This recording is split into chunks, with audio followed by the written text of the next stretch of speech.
सर्वे सन्तु निरामयाः सर्वे सुखिन भवन्तु। देशवासियों को मेरा हार्दिक नमन। सभी निरोग रहें, स्वस्थवान रहें और सुखीवान रहें। तो कहने से केवल नहीं होगा। निरोग वहाँ सुखीवान तभी आप रह सकते हैं जब स्वस्थवान रहने के लिए आप प्रयत्नशील रहें। उसके लिए क्या उपाय है? तो आदि प्राचीन बुद्धिजीवी ज्ञानी वैद्यगणों ने जो ज्ञान शास्त्र में संकलित किया कि उसी का ज्ञान सुन कर समझ कर करके अपने हाथ से औषधि बना करके अमल करें, तभी आप निरोगवान अर्थात स्वस्थवान रहेंगे। और जब स्वस्थवान रहेंगे तभी न सुखीवान रहेंगे। और आपके मस्तिष्क में तो यह बात बैठ गया है अभी कि जल्द से ज़्यादा धन संचय कर लिया जाए जिस भी किसी प्रकार से, और तब जो है हम सुखीवान हो जाएंगे। लेकिन मैं आपको पूछता हूँ कि पेट में दर्द हो जाए, पेट में वायु गोला रहे, हर्निया हो जाए, स्टोन हो जाए, गैस हो जाए, कब्ज हो जाए, तो क्या आप सुखी रहेंगे? अब करोड़पति हैं, सुखी रहेंगे? नहीं रहेंगे। और आप कुछ खागपति हैं, खाने का भी ठा रहे हैं, लेकिन जब आप निरोगवान रहेंगे तो घासों का रोटी बना करके, सागो रोटी का बना कर करके कमा कर करके जो है आप पेट भर सकते हैं, 2 रोटी व्यवस्था कर सकते हैं, मेहनत मजदूरी करके भी। इसीलिए हेल्थ इज वेल्थ, स्वास्थ्य ही धन है। पर्सनैलिटी मस्ट बी ग्रांटेड, अर्थात गुड हेल्थ गुड माइंड। जब स्वास्थ्य गुड रहेगा तो माइंड भी गुड रहेगा, अच्छा रहेगा। और अच्छा बुद्धि, जहाँ स्वास्थ्य रहेगा तो अच्छा बुद्धि रहेगा, और अच्छा जब बुद्धि रहेगा तो उसका परिणाम भी अच्छा होगा। तो उसके लिए क्या करना चाहिए? आयुर्वेद का सर्वश्रेष्ठ सर्वोत्तम सर्वोपरि रसायन, उसी का सेवन करना चाहिए। ऐसा मैं नहीं कह रहा हूँ, आयुर्वेद के महान प्रवर्तक भगवान धन्वंतरी साहब ने कहा। आरोग्यता और दीर्घावस्था तथा दृढ़ता के लिए, दीर्घ आयुवान आरोग्यवान के लिए आयुर्वेद सर्वश्रेष्ठ सर्वोत्तम सर्वोपरि रसायन है।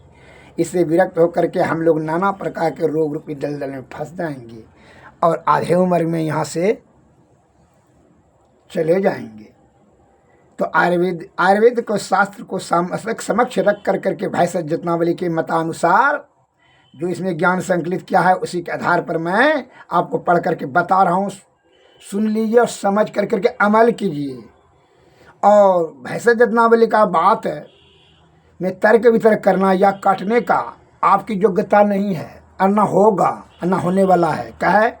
ये छल कपट और परपंच कम बुद्धि वाला छहार दलाल कलाल ने ये नहीं लिखा है, कोई लालच में आकर के नहीं लिखा है। यह हजारों वर्ष पहले की बात लिखी हुई है। क्या है जरा सुन लीजिए।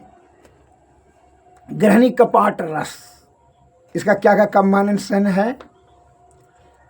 शुद्ध सुहागा, जावा खार, शुद्ध गंधक, शुद्ध पारा, जायफल, बेलगिरी, खैरसार, जीरा, सफ़ेद लाल कोच के बीज और अगस्त्या के फूल प्रत्येक 4-4 माह से लेकर के बारीक चूर्ण कर लेवे। फिर उस चूर्ण को बेल के पत्ते, कपास के फूल, सालिंग साग और टुड्ढी साली चक की जड़, कूड़े की छाल और जल चौलाई, इन सब औषधियों को रस में खरल करके एक एक रत्ती की गोलियां बना लेवें। इस औषधि को प्रतिदिन एक एक गोली का क्रम से 3 दिन तक सेवन करें, और ऊपर से एक परमान दही का तोड़पान करें। यह औषध जो सैकड़ों प्रयोग से भी दूर नहीं हुई है, ऐसी प्रबल संघर्णी एवं आम युक्त शूल, ज्वर, खांसी, श्वास शोथ और प्रवाहिका, इन सब रोगों को नष्ट करती है। इस पर रक्त स्राव करने वाली पदार्थों को कदापि सेवन नहीं करना चाहिए। काले बैगन, मछली, दही और मट्ठे का सेवन करना चाहिए। एवं वायु के कलावल को विचार कर इस पर तेल और जल देना चाहिए।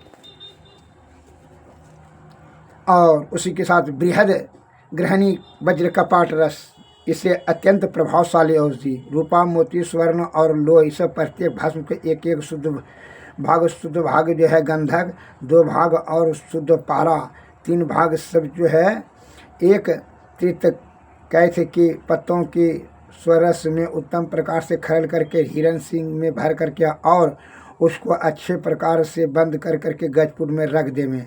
पश्चात औषधियों को निकाल कर करके खरेटी के रस में 7 बार एवं चिरचिटा, लोथ, अतीस, नागरमोथा, धाय के फूल, इंद्रजो और गिलोय, इन सब प्रत्येक रस में 3-3 बार भावना दे करके 1-1 मासे की गोलियां बना लिए। इसमें से 1-1 गोली शहद या काली मिर्चों के चूर्ण के साथ सेवन करने से ही रस सब प्रकार के अतिसार और सब दोष उत्पन्न संग्रहणी को शीघ्र ही नष्ट करता है।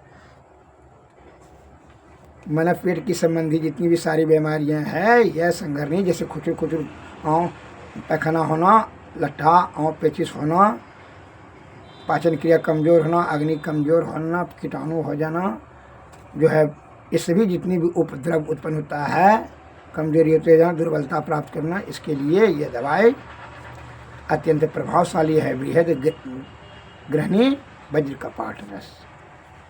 और